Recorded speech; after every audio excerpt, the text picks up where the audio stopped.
Welcome into this week's edition of the Fast Break. I am 𝗵cie Johnson. I am back from Las Vegas where I am $2 poor. That's right, $2. That's how I roll. But we're not here to talk about my gambling or lack thereof. We're here to talk about the Summer League Bulls. The Bulls actually just released their preseason schedule, so check that out online. That's the 25-26 season, but right now it's all about 2025 Summer League Bulls. And let's start with the poster. Yes, 𝗻𝗁cie is getting quite a bit of heat for getting dunked on by Johnny Furphy by the Pacers on an epic move and cock back dunk. He's getting ridiculed all over the place. I'm here to defend the man, and here's why. While it wasn't the best contest in the world, give me somebody who contests a dunk and tries to make a defensive play rather than making a business decision any day of the week. Now, again, I'm having a little bit of fun with this, but the larger point here is that 𝗻𝗁cie understands his pathway. 2 minutes at the NBA level as an 18-year-old is at the defensive end. You saw some promise of that out in Las Vegas. We are taping this after 3 of the Bulls' Summer League games. Obviously, it's been a mixed bag to this point. He had a complete dud of a debut. That is well documented. He owned it. He responded. And look, this guy is going to be a project. I'm not going to be surprised if you're going to see him in the Windy City Bulls for some minutes often this season, but you also see some glimpses of that potential. It starts to me with his length, his ability to run the floor offensively, his ability to contest shots defensively, even if he gets dunked on every once in a while, and his driving ability. I mean, this is a guy who's known coming into the draft for getting to the foul line a lot. He got there 4.3 attempts through 3 games. Now he's got to work on that foul shooting. He only shot 61.5% from the line. But again, you can see some potential here with the length, particularly when you envision pairing him with Matas Buzelis, who we're going to get to in a second. The big picture about 𝗻𝗁cie is I actually talked to 2 executives from other teams while I was out in Las Vegas. One drafting ahead of the Bulls, one drafting behind the Bulls. They both said they would have been comfortable making that pick if they had to. They both had Essengue on their board for their range. And, you know, look, this is a guy, again, who's going to be a project. He looks to me like somebody who's just figuring out his body, and while he's doing that, he's having to adjust to the speed and physicality at the NBA Summer League level. Obviously, the NBA preseason level is another step up from that, and then the NBA regular season level is another step up from that. Play-in and playoffs are another step up from that, but we're getting ahead of ourselves here. So this is going to be an adjustment and a journey for this kid, but 2 things that stand out to me off the court about him are his maturity and his poise, his ability to own how poorly he played in that debut, and then respond the way he did in games 2 and 3 tells me something about him. And bringing it back full circle, the fact that he owned getting dunked on and, you know, said, I'm going to make that play again tells me something about this kid's character. So he's young, he's raw, we knew that, we've seen it now, but I think there's stuff to be excited about with 𝗻𝗁cie. All right, I mentioned Matas Buzelis before. If you haven't had a chance to check out my sit-down with him from Las Vegas, it is on our YouTube channel, also on our app. It is pretty revealing. He said, I think I want to be the best player ever. He did say, with some context, that if you don't have that mindset, what are you doing playing this game? So he obviously gave it, you know, the right context, because the headline is, you know, I want to be the best player ever, and people are scoffing at that. But look, if you're a Bulls fan, this is the mindset you want from Matas Buzelis. And I can just tell you, having been around Matas since he was drafted from the Bulls and watching him go from age 19 to age 20, I feel like this guy's poised to have a breakout season. It's hard to put a finger on it. It's just a vibe that's palpable around him, a confidence bordering on cockiness. You saw it in the Summer League. At one point, he dunked on somebody and stared him down. He followed that up with a block shot at the other end and talked some serious smack. It was right in front of me. So this is a guy who is starting to feel his worth in the league while also filling out his body. He told me he's at 209 pounds.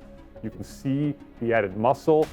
A little bit through his shoulders, more in his arms. He's told me he wants to be at 212 pounds when the regular season starts. I would not count that out because of the work ethic that he's putting in this summer. And look, he should be dominating at this level. He finished the season strongly playing against NBA regular season competition.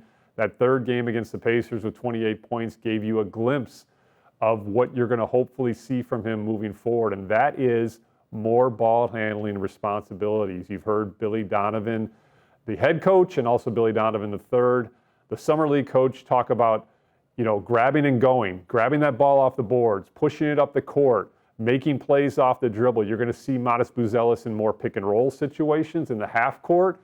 And he talked about his comfort level with that assignment. This is a guy who played point guard some in high school. He's obviously grown quite a bit since then, but he was getting blitzed pretty heavily in game one against the Raptors, and a couple times struggled with some ball control, but for the most part handled it pretty well. So look, the opportunity is going to be there for Matas Buzelis to have the ball in his hands a little bit more and get in more pick and roll situations.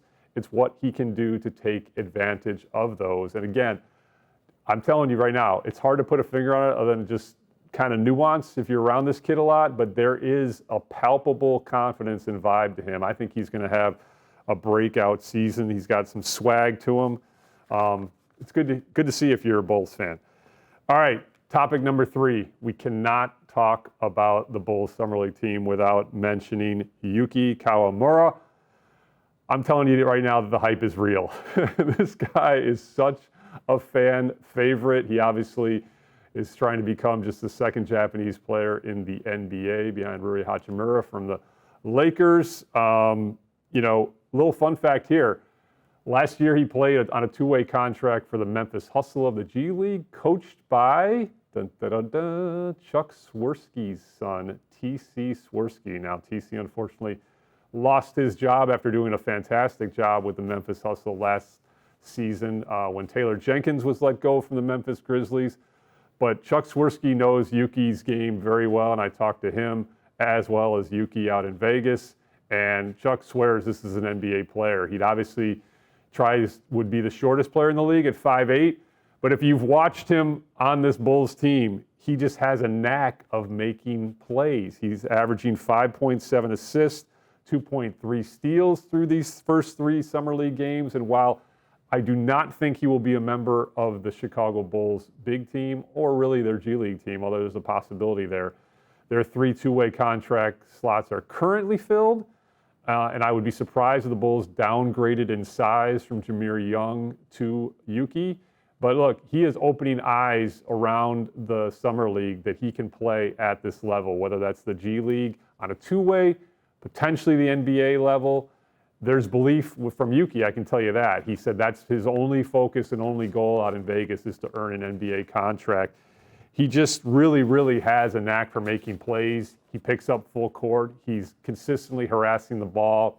He really makes some highlight reel passes. He's just a fun watch. And like I said before, he's a fan favorite. The Japanese media was out in full force in Vegas. He's obviously quite the storyline in his home country. So it'd be fun to watch him close out Summer League and see where his basketball journey takes him. All right, we're going to close this edition of the Fast Break with our nothing Josh Giddey update. I'm joking just in the sense that as of this taping, and this could break at any time, there has been no movement in their restricted free agency stalemate, but I'm here to give you some context. All right, this is the never-ending saga of Josh Giddey's restricted free agency. Now, Josh Giddey was in Las Vegas, and there was some speculation when he did not join his Bulls teammates courtside for some of the games like Kobe White did, Ayo Dosunmu, Kevin Huerter, Patrick Williams, Isaac Okoro, ad nauseum, several other Bulls were there. There was some speculation that that was a bad sign in negotiations. Now, here's what I'm going to tell you about that. I am told this was a negotiation reminder. It was not a ploy, but it was a reminder that this guy currently is a restricted free agent. He's not technically a member of the Chicago Bulls because he has not signed a qualifying offer, doesn't have a contract. So it was kind of a gentle little negotiation reminder. But anyone speculating about the deterioration of the relationship should put that on pause a little bit. I'm told that Josh Giddey had some very constructive conversations with Bulls personnel, including a sit-down with Coach Billy Donovan while he was out in Vegas. He was also tending to other business. He signed a shoe contract with Puma. And look, I'm told the two sides are still talking. I've been saying ad nauseum on this Fast Break edition, multiple editions, that the Bulls are not going to be offering Josh Giddey $30 million a year. That remains their stance. I see it this way. This is a negotiation, right? And if maybe Josh Giddey does not get the annual average value that he wants, maybe the trade-off is a shorter deal so he can enter unrestricted free agency in a few years faster. I mean, he's still a very young player. He's going to have another big contract after this. Look, the positive relationship remains. I've said many times the Bulls did not trade 𝗚𝗚cie 𝗄𝗏 for Josh Giddey to let this relationship deteriorate. I fully expect a resolution, a positive resolution to this at some point in the near future, and for Josh Giddey to remain a member of the Chicago Bulls. Let's bring up the worst case scenario one more time, and that would be him choosing to sign the qualifying offer and playing next season on an $11 million contract and entering unrestricted free agency in 2026. Now, two things to keep in mind about that. If you do sign a qualifying offer, you essentially have a no trade clause, but you lose your bird rights. What are bird rights? This is boring CBA minutia. What are bird rights? They are the ability of one team to exceed the salary cap to re-sign you. So if he lost his bird rights and didn't veto a trade and was trading another team, that team could not go over the salary cap to re-sign him. So he'd be costing himself some money in the long term potentially. Now, there are more teams in 2026 to project to have salary cap space, so maybe Josh Giddey takes this route. I still think it's a long shot. I still think this is going to resolve in a longer term deal, and I think he's going to be back with the Bulls. Let's remember, there's been no movement in the restricted free agent market between Jonathan Kuminga and the Warriors, Cam Thomas, Quentin Grimes.